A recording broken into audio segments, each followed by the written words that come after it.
Occasion ఏదైనా location ఎక్కడైనా తెలుగువారి వేడుక అంటే ఆలివ్ మిఠాయి ఉండాల్సిందే. మిఠాయి అంటే ఆలివ్.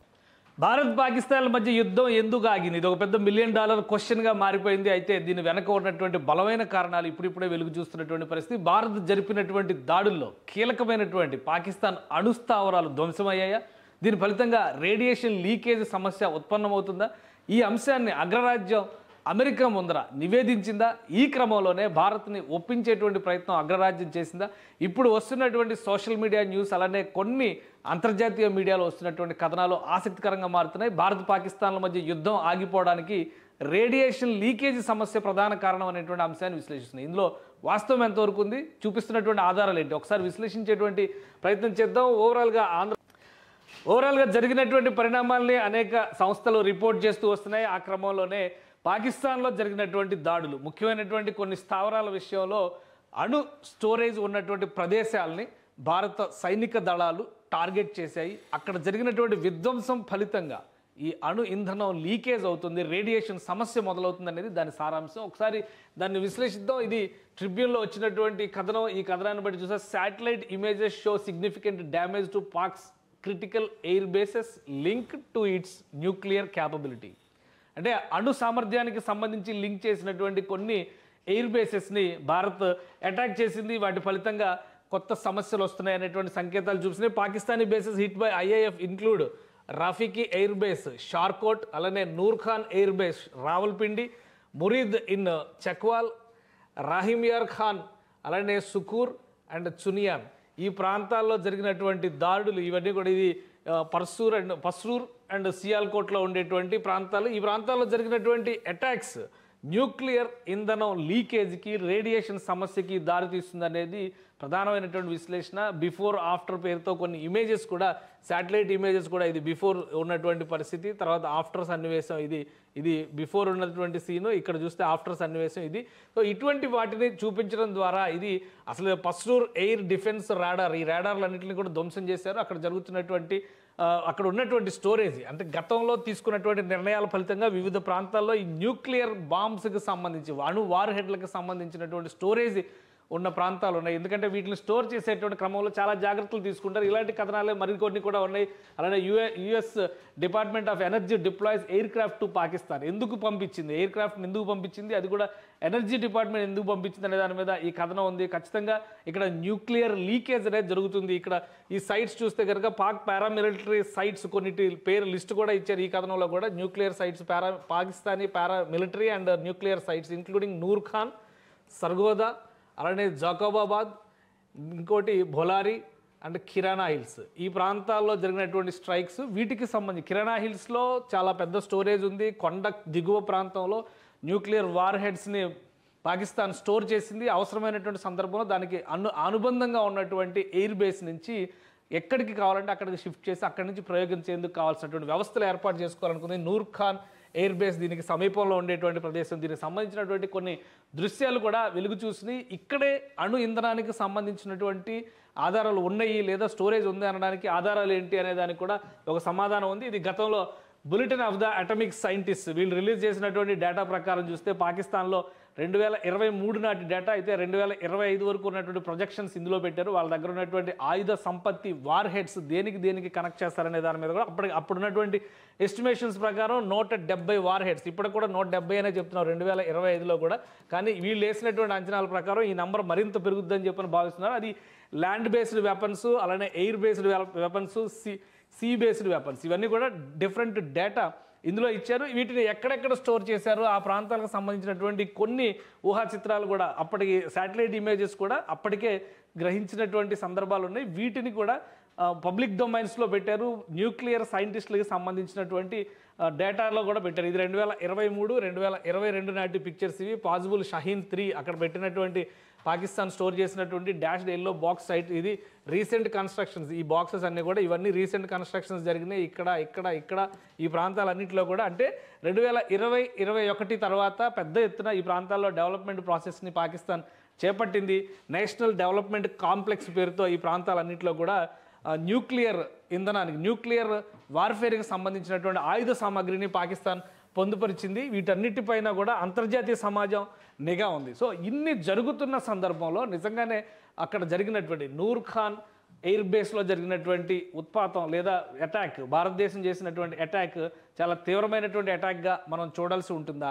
సో ఇక్కడ బాంబింగ్ జరిగింది అనేది ఇప్పుడు అంతర్జాతీయ మీడియా చెబుతున్నటువంటి మాట. సో ఆ బాంబింగ్ సందర్భంగానే ఇక్కడ కొన్ని ఇంధనాల లీకేజ్ అనేటువంటి సమస్య వస్తుంది అనేటువంటిది సమాచారం. దానికి సంబంధించినటువంటి ఇమేజెస్ కూడా వచ్చింది. కొన్ని స్థానిక వార్తా కథనాల ప్రకారం చూస్తే కూడా one of the drones fell in the area of kirana hills చాలా కీలకమైనదని చెప్పంటున్నారు. సర్గోదా ప్రాంతంలో వస్తుంది. ఇక్కడ ఎక్కువ స్టోరేజ్ పెట్టింది న్యూక్లియర్ వెపన్స్కు సంబంధించి పాకిస్తాన్ అనేటువంటి మాట చెప్తుంది. సో ఒక్కసారి మనం దానికి సంబంధించినటువంటి అంశాలను కూడా విశ్లేషించేటువంటి ప్రయత్నం చేద్దాం. కిరాణా హిల్స్కి సంబంధించిన రేఖాచిత్రం, అంటే ఇది శాటిలైట్ ఇమేజ్. ఇందులో కొంత డీటెయిల్స్ కూడా దొరుకుతున్నాయి మనకి. ఆ డీటెయిల్స్ ప్రకారం చూస్తే కనుక ఇక్కడ ఉన్నటువంటి స్టోరేజ్, అడ్మినిస్ట్రేటివ్ రెసిడెన్స్ బిల్డింగ్, అలానే స్టోరేజ్ బంకర్స్, అంటే ఒక కొండ ప్రాంతంలో బంకర్స్ని నిర్మించి, కొండ ప్రాంతంలో మళ్ళీ భూగర్భంలోకి అండర్ గ్రౌండ్ బంకర్స్, ఇగ్లూస్ తరహా వ్యవస్థలను నిర్మించి అందులో స్టోర్ చేశారు అనేటువంటి అనుమానాలు అంతర్జాతీయ సమాజానికి ఉన్నాయి. వాటికి సంబంధించినటువంటి రేఖాచిత్రాలు ఇవి. రాడార్ సైట్ అది ట్రాకింగ్లో పెట్టే విధంగా, అలానే ఇక్కడ ఆ హెలీప్యాడ్ కానీ దీని దరిదాపులో హిల్ సైడ్ స్టోరేజ్ బంకర్స్, ఈ ఇమేజెస్ అన్నీ కూడా దాన్నే చూసి ఇవి కిరాణా హిల్స్కి సంబంధించినటువంటి దృశ్యాలు. ఇది మొత్తం కూడా సర్గోదా ప్రాంతంలో ఉంటుంది. సర్గోదా ప్రాంతం అంటే ఇస్లామాబాద్కి సమీపంలో ఉండేటువంటి ప్రదేశాలు ఇవన్నీ కూడా. ఇస్లామాబాద్ అంటే సియాల్కోట్ కావచ్చు, రావల్పిండికి సంబంధించినటువంటి ప్రాంతాల్లో అంటే మొత్తం పంజాబ్ ప్రావిన్స్లో ఉండేటువంటి ప్రదేశాలు ఇవి. సో ఇవన్నీ కూడా బయటకు వచ్చినాయి. ఇప్పుడు బయటకు వచ్చిన తర్వాత హిట్ 1, హిట్ 2 అంటే ఈ ప్రాంతంలో భారతదేశం ప్రయోగించినటువంటి డ్రోన్స్ అటాక్ చేసినాయి అని చెప్పి నమ్ముతున్నారు. ఈ డ్రోన్స్కి సంబంధించినటువంటి కొన్ని వీడియో దృశ్యాలు కూడా వచ్చినాయి.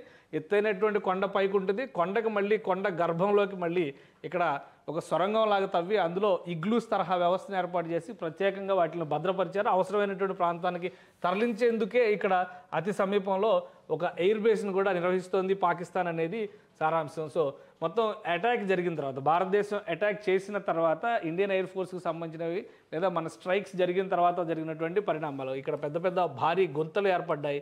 ఇవన్నీ కూడా ఆ అండర్ గ్రౌండ్ టన్నెల్లోకి వెళ్ళేటువంటి మార్గాలు మొత్తం ధ్వంసమైనవి. అదే క్రమంలో ఈ వార్హెడ్లకు సంబంధించి, అణు వార్హెడ్లకు సంబంధించినటువంటి వ్యవస్థలు కూడా కొలాప్స్ అయినాయి. వాటి నుంచే న్యూక్లియర్ రేడియేషన్ అనేటువంటి సమస్య మొదలవుతుంది అనేటువంటి అనుమానాలు ఉన్నాయి. సో ఈ ఇమేజ్ చూడండి, ఇది జూమ్ చేసి చూస్తే ఇంత పెద్ద గొయ్యలు పడినట్టుగా ఈ చిత్రాల్లో తెలుస్తుంది. సో ఇవి ఖచ్చితంగా ఈ టన్నెల్ ఎంట్రన్సెస్ కావచ్చు అనేటువంటి అనుమానాలు ఉన్నాయి. ఇది మొత్తం కూడా కిరాణా హిల్స్కి సంబంధించి సర్గోదా ప్రాంతంలో జరిగినటువంటి దృశ్యాలు. సో వీటి వలన ఇప్పుడు ఆందోళన చెందుతున్నటువంటి పరిస్థితి ఉంది పాకిస్తాన్. ఒకవేళ రేడియేషన్ సమస్య అంటూ వస్తే, ఇప్పుడు న్యూక్లియర్ బాంబు వేరే దేశం మీద వేస్తే హ్యాపీగా ఉంటుంది, కానీ వాళ్ళ దేశంలోనే పేలితే మొత్తం అక్కడ ఉన్నటువంటి వ్యవస్థలన్నీ కూడా సర్వనాశనం అయ్యేటువంటి ప్రమాదం ఉంటుంది. ఈ భయంతోనే పాకిస్తాన్ అమెరికా సహకారాన్ని కోరినట్టుగా, అమెరికా వెంటనే దానిలో ఇన్వాల్వ్ అయ్యి ఒక ప్రత్యేకమైనటువంటి విమానంలో కొంతమంది నిపుణుల్ని రావల్పిండి పంపించారు. అంటే లాహోర్లో ల్యాండ్ అయ్యి అక్కడి నుంచి రావల్పిండి వెళ్ళినట్టుగా కొన్ని వార్తా కథనాలు వస్తున్నాయి. వీటిని చూసిన తర్వాతే అందరికీ కూడా అనుమానం కలుగుతుంది. ఈ ప్రాంతంలో యుద్ధం ఆగిపోవడానికి ప్రధానమైనటువంటి కారణం న్యూక్లియర్ లీకేజ్ సమస్య, అంటే రేడియేషన్ సమస్య ఉత్పన్నం కావడమే పాకిస్తాన్ ఆందోళనకు ప్రధానమైనటువంటి కారణం. భారతదేశంతో యుద్ధం చేయాలనే ఉత్సాహం బహుశా ఉండవచ్చు, ఎందుకంటే వాళ్ళు సంబరాలు చేస్తున్నటువంటి తీరు చూస్తే. కానీ అక్కడ లీకేజ్ అవుతున్నటువంటి సమస్య కనుక పెద్ద సమస్యగా మారితే ఆ ప్రాంతాలన్నీ కూడా విపత్తులో కూరుకుపోయేటువంటి ప్రమాదం ఉంటుంది. కాబట్టి అంతర్జాతీయ సమాజం సహకారం కోరేటువంటి క్రమంలోనే అగ్రరాజ్యం దౌత్యాన్ని, మీడియేషన్ని పాకిస్తాన్ ప్రోత్సహించింది. అలానే అగ్రరాజ్యం పెట్టినటువంటి కండిషన్స్ని అంగీకరించి ముందుగా భారతదేశంతో కాల్పుల విరమణ ప్రతిపాదనని పాకిస్తాన్ చేసినట్టుగా భావిస్తున్నారు. ఈజిప్ట్ నుంచి కూడా ఒక స్పెషల్ టీమ్ ఈ రేడియేషన్ సమస్యను పరిష్కరించడం కోసం ప్రత్యేక విమానంలో వెళ్తున్నట్టుగా తెలుస్తుంది.